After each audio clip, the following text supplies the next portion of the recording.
BJD ঘোষণা করেছে ষষ্ঠ পর্যায় প্রার্থী তালিকা। ঘোষিত होइतिबा 9 प्रार्थी तालिका रे 4 नुआ मुह थिबा बेले 4 महिला अछंती।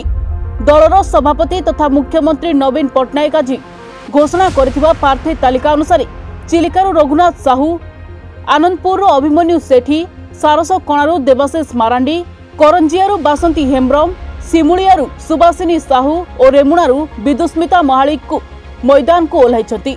किंतु बहु वरिष्ठ और हेवीवेट नेतांकर टिकेट कटिछि।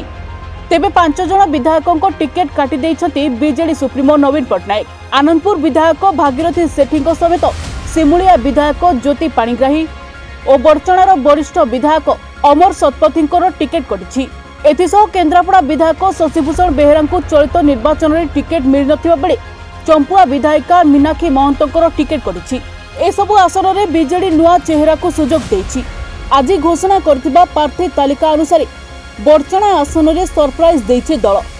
सबुठारु बड़ और टाणुआ नेता अमर शतपथी टिकेट काटी सेठारु वर्षा प्रियदर्शिनी को प्रार्थी करिछि।